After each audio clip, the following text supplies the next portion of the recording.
Crônicas do Amanhecer. Por Feijão, Centro Espírita Allan Kardec. Balneário Gaivota, 1º de setembro de 2017. A força do querer após adotar nome de homem, Ivan fica grávido. Glória Pérez apresentará um homem trans grávido ao público de A Força do Querer. Ivan Carol Duarte já terá conseguido até colocar seu novo nome no documento quando descobrirá que está esperando um bebê. Além de não saber como contar à família, o rapaz viverá à expectativa da reação de Cláudio Gabriel Stauffer, o pai da criança. Depois de revelar a Joyce Maria Fernanda Cândido, Eugênio Danstubachi e Rui Fiuk sobre a transição de gênero, Ivan continuará tomando hormônios e adotará o nome masculino.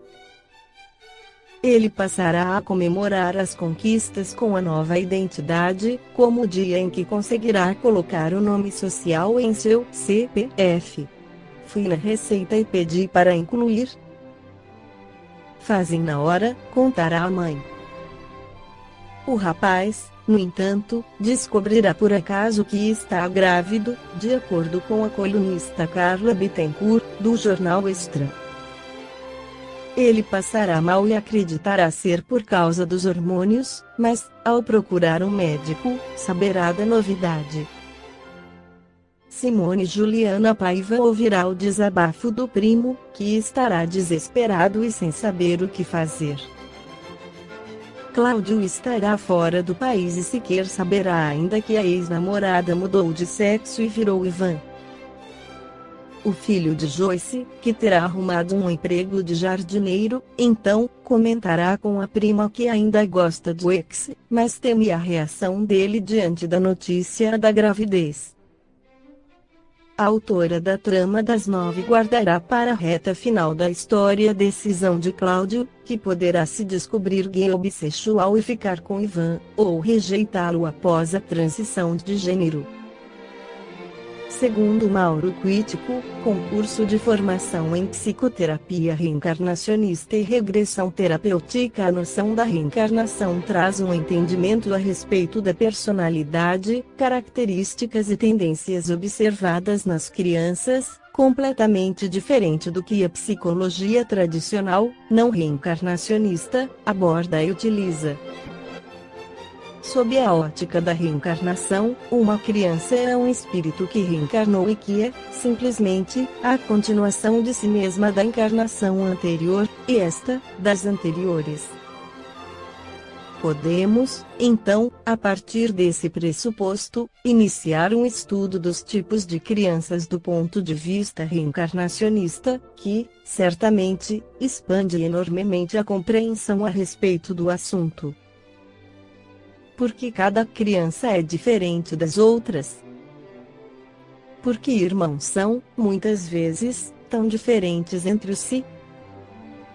A psicologia tradicional, herdeira da crença não reencarnacionista advinda da decisão católica do Concílio de Constantinopla de 553,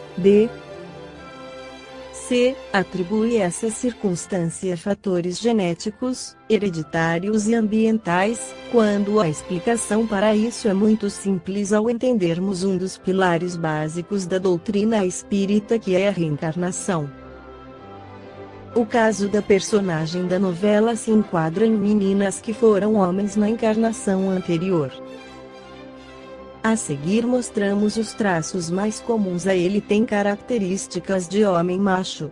É praticamente o mesmo caso das meninas que foram mulheres masculinas, mas talvez ainda mais radical. Desde pequenas querem ser como o papai, vestir as suas roupas, jogar futebol, arrotar, beber cerveja, enfrentar os costumes machistas da nossa sociedade, depreciar sua mãe. Inconscientemente queriam continuar sendo como aquele homem, mas vieram mulher. Os pais reencarnacionistas podem entender o caráter de transição da atual encarnação e ajudar essas meninas a adaptarem-se, gradativamente, a essa nova realidade, mas não será fácil. Com alguma frequência, elas podem optar pelo lesbianismo e procurarem uma esposa dócil e submissa. B. E tinham características femininas. A mudança de gênero sexual será bem fácil, pois já vêm femininas, e provavelmente se sentirão até bem mais confortáveis nesse papel de mulher do que na vida anterior quando eram homem. Se for um homem feminino que achava-se menos que os outros, terão de lidar com certas características como sensação de inferioridade, dificuldade de impor sua vontade, submissão, etc. C. E tinham uma tendência de isolamento, solidão. Essas meninas, além da dificuldade inerente à mudança de gênero sexual da encarnação anterior para essa, terão de lidar com essa tendência, o que será prejudicado pelo ensimesmamento, pela introversão, guardar suas coisas apenas para si.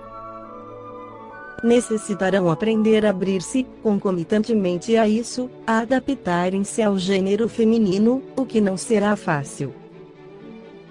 Evidentemente, um estudo a esse respeito, como estamos propondo aqui, sob a ótica reencarnacionista, é bem mais profundo do que uma mera tentativa de classificar alguns tipos de crianças em algumas opções e subopções.